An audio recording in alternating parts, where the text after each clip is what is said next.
आने के लिए। मेरा ही नाम है प्रशांत किशोर। नेता नहीं है हम, हमारा कोई दल नहीं है, वोट वोट नहीं मांगते।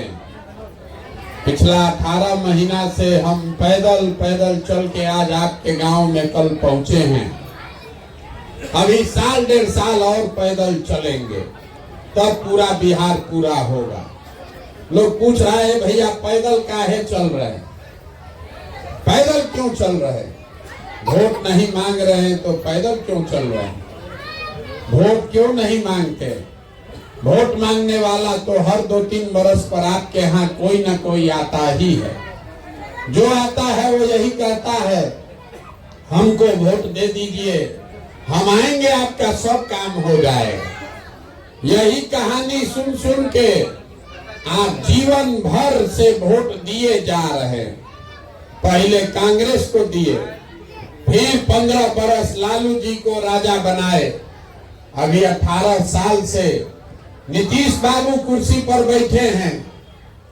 दिल्ली में हमने आपने 10 बरस से मोदी जी को भी राजा बनाकर देख लिया। आपका और आपके बच्चे का जीवन नहीं सुधरा।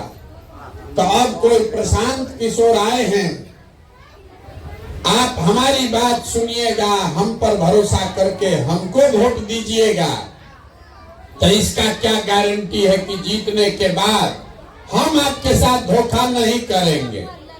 जैसे पहले का नेता लोग ठगा, हम भी आपको ठग सकते हैं। इसीलिए हम वोट नहीं मांगते। अभी 15 मिनट में आपको वो रास्ता बताकर जाएंगे। अगर आपको समझ में आ जाए तो वोट जिसको मन है उसको दीजिए, लेकिन रास्ता जो बताएंगे वो समझ लीजिएगा। तो और कुछ हो चाहे नहीं, आपके बच्चों के लिए पढ़ाई रोजगार हो जाएगा, आपके गरीबी से निकलने का रास्ता खुल जाएगा। आप 15 मिनट स्थिर से शांति से बात सुनिए, समझ में आए तो इसको अपनाइए, और न समझ में आए तो जैसे जिंदगी चल रहा है वैसे चलाइए। जिस नेता का वोट देते हैं देते रहिए, हमको कोई शिकवा शिकायत नहीं है। देखिए दुनिया में जितना विद्वान लोग हैं, उन लोगों ने बताया कि गरीबी से निकलने का 3 रास्ता है। 3 गो रास्ता है गरीबी से निकलने का। पहला रास्ता है नौकरी, दूसरा रास्ता है खेती, और तीसरा रास्ता है व्यापार। नौकरी मिलेगा तो गरीबी खत्म हो सकता है। आपके गांव में जो बढ़िया खेती करने वाला है उसका भी जीवन चल रहा है, और जिसके पास नौकरी नहीं, खेती नहीं, लेकिन बिजनेस व्यापार दुकान है, उसका भी जीवन ठीक ठाक चल रहा है। ये 3 गो रास्ता है गरीबी से निकलने का। तो नौकरी अगर चाहिए उसके लिए बढ़िया पढ़ाई होना चाहिए, पढ़ाई होगा तब नौकरी मिलेगा। खेती करना है तो खेत होना चाहिए जिसमें बाढ़ न आए, सूखा न पड़े। और अगर बिजनेस व्यापार करना है तो उसके लिए पैसा पूंजी होना चाहिए।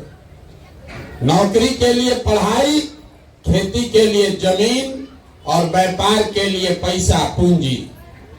आप बिहार में ध्यान से देखिएगा, अपने गांव पंचायत में देख लीजिए, यहाँ रहने वाले ज्यादातर आदमी के पास ये तीनों में तीनों चीज नहीं है।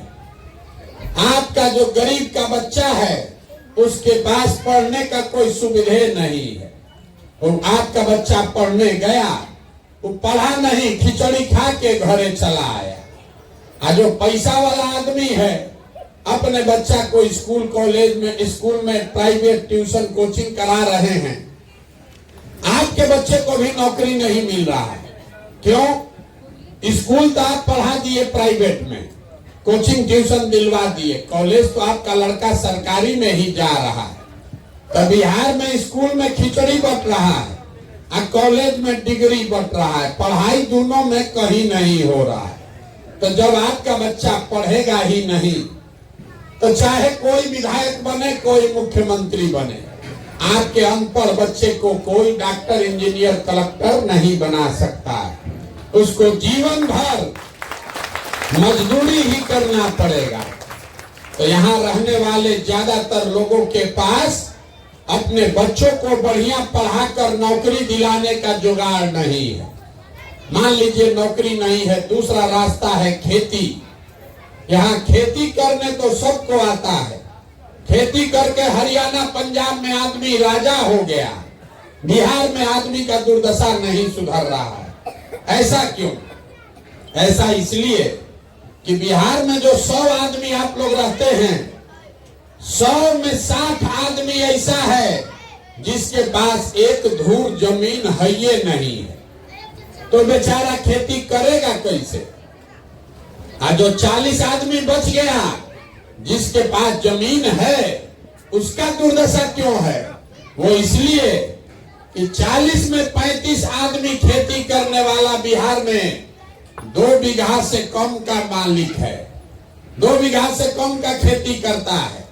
तो जो बिहार में खेती करने वाला आदमी है, ये कमाने के लिए खेती नहीं करता है, खाने के लिए खेती करता है। खेत से उतना ही उपज रहा है कि अपना और अपने बाल बच्चे का पेट भर लीजिएगा। नून तेल कपड़ा साड़ी धोती का व्यवस्था हो जाएगा। लेकिन घर में अगर बेटी का ब्याह लग जाए, कोई बीमार पड़ जाए, तो खेती करने वाले को 1-2 कट्ठा जमीन बेचे बगैर उपाय नहीं है। आपके बच्चे के पास पढ़ने का सुविधा है नहीं, खेती से कमाई है ये नहीं है, तो एक रास्ता बचा। अगर आपके पास पैसा पूंजी होता, कोई सरकार कर्जा भी दे देती, तो कुछ ना कुछ रोजी रोजगार व्यापार आप कर लेते। कुछ नहीं आता है, 4 को गाय भैंस पाल लेते, मुर्गी फार्म खोल लेते, कपड़ा का, सीमेंट का, खाद का दुकान फार्चून का खोल लेते। वो आप काहे नहीं कर पाए? उसके लिए कौन नेता का जरूरत है?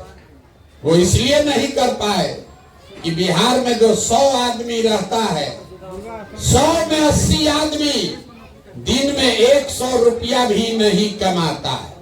मोदी जी चाहे जितना हल्ला मचा ले, आकि नीतीश कुमार जितना बड़बोला बन ले, सच्चाई ये है कि बिहार में रहने वाले 100 में 80 आदमी दिन में 100 रुपया भी नहीं कमाता है।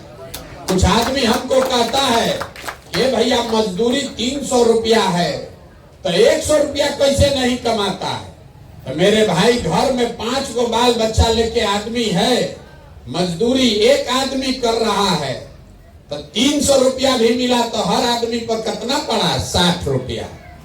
और वो 300 दिन मजदूरी नहीं है, मजदूरी 15 दिन मिला, तो हर आदमी को कितना पड़ा? 30 रुपया। ये बात याद रखिए, 100 में 80 आदमी दिन में 100 रुपया नहीं कमाता है। तो इस महंगाई के जमाना में अगर आप 100 रुपया भी नहीं कमाते हैं, तो खाइएगा क्या, बचाइएगा क्या, और रोजी रोजगार व्यापार के लिए पैसा पूंजी कहां से लाइएगा?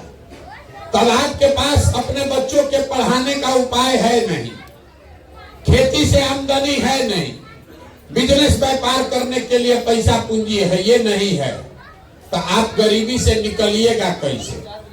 जिस